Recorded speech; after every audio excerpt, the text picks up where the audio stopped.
According to the panel leading the U.S. impeachment inquiry, evidence for impeaching President Donald Trump for misconduct in office is overwhelming. A key report to U.S. House lawmakers says the president placed personal political interest above national interest. Let's head to our London studios now, where Simon Pusey has more international stories in Around the World in 5. Good evening from the Channel's newsroom here in London. President Trump has slammed his French counterpart for saying NATO is brain dead, describing the comment as disrespectful and nasty. He's in the UK on a 3-day visit, which includes a reception at Buckingham Palace for NATO leaders to mark the 70th anniversary of the alliance. Speaking ahead of the NATO meeting, the American president was quick to criticise Emmanuel Macron. Nobody needs NATO more than France. And frankly, the one that benefits really the least is the United States. We benefit the least. We're helping Europe. And that's why I think that when France makes a statement like they made about NATO, it's a very dangerous statement for them to make. President Trump is also threatening to slap tariffs on French products worth billions of dollars in response to a new tax on US digital giants like Amazon, Google and Facebook. There are companies. There are American companies. I want to tax those companies. They're not going to be taxed by France. So France is going to put a tax on. It was totally out of the blue. He just had the idea. Emmanuel had an idea. Let's tax those companies. Well, they're American companies. I'm not going to let people take advantage of American companies, because if anyone's going to take advantage of the American companies, it's going to be us.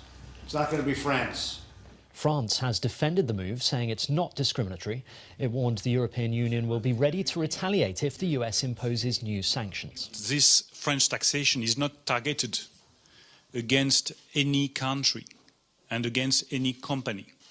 We are just willing to have a fair taxation of digital activities all over the world. That's the principle which is at the basis and at the core of the French national taxation of digital activities. But once again, we are not targeting any country. And when you are looking at the scope of the French taxation, you will find French companies, European companies, Chinese companies, and of course also American companies. But this is a clear evidence that we are not targeting any country. And as the UK prepares for next week's general election, President Trump was also asked about his views on the vote and whether he'd be able to work with opposition leader Jeremy Corbyn if he came to power. I can work with anybody. I'm a very easy person to work with. You know that I was a fan of Brexit. I called it and I said, yes, it's going to happen. In my opinion, it was just my opinion. The next day they had the election and I was right. But I stay out of it. I think Boris is very capable and I think he'll do a good job. In other news, a 51-year-old man has been arrested by British police investigating the murder of a 12-year-old boy.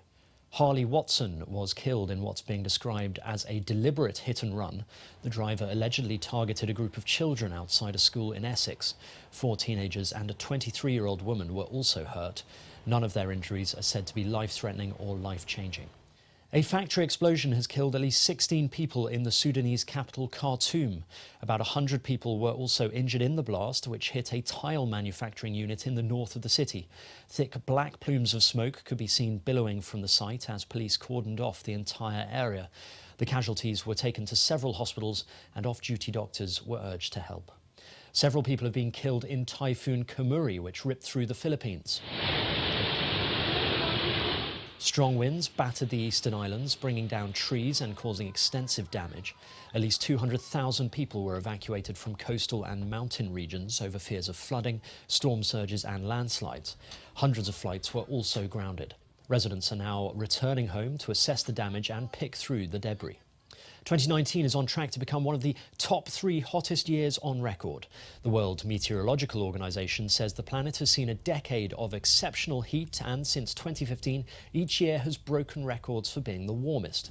Climate change is being blamed for causing more occurrences of extreme events such as heat waves, hurricanes and flooding. The world is moving and this problem is understood, but so far the ambition level hasn't been high enough to reach the Paris targets. But there's no reason to be totally pessimistic that nothing is happening. I think that things are happening, but so far the ambition level hasn't been high enough. And finally, North Korea has officially opened a new town. Samjeon is seen as a socialist utopia, and leader Kim Jong-un was all smiles at a ceremony celebrating its launch, hailing it as one of the country's most important construction projects. State media says it can accommodate 4,000 families, boasts new apartments, hotels, a ski resort and a stadium. It's one of the largest initiatives Kim has launched as part of his drive for a self-reliant economy. And that's your international news around the world in 5. Many thanks, Simon. The Onikan Stadium has a new look and a new name. Charles has more on Sports News.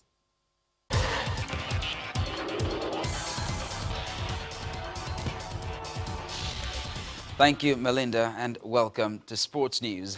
The Governor of Lagos State, Babajide Sanwo-Olu, has renamed the newly constructed Onikan Stadium after the late Brigadier General Mobolaji Johnson during a day of honor event organized earlier today to celebrate the exit of the first military governor of the state.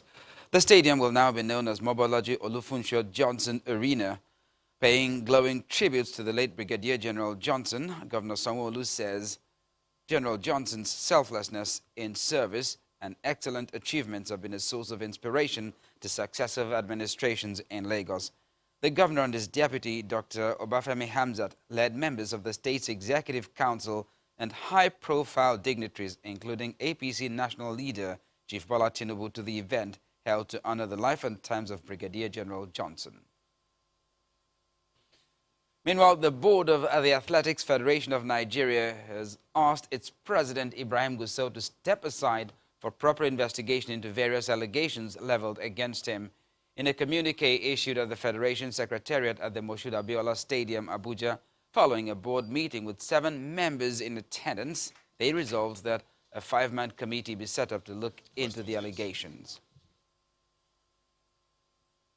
Well, the under-fire AFN president says he's still in charge of the federation. Mr. Gusau describes the allegations, or rather the gathering in Abuja, as illegal and lacks the power to ask him to step aside.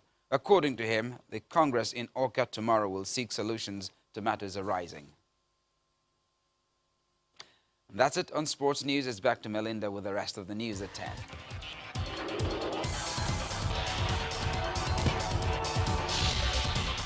Many thanks, Charles. And the main news again. The Department of State Services today said it uncovered alleged plots to cause breakdown of law and order in various parts of the country, including Abuja. Also today, the Anambra State Police Command declared lawyer to the outlawed indigenous people of Biafra, Ifeanyi Ejiofor, wanted. And the police in Niger State today assaulted Channels Television's reporter, Emperor Simon, with sticks and gun butts. The cameraman, Abdulrahman Egba, was also beaten up and detained for over 4 hours before he was eventually released. Really sad scenario there. Well, that's the news at 10 tonight. I'm Melinda Akinlami on behalf of the team. Good night.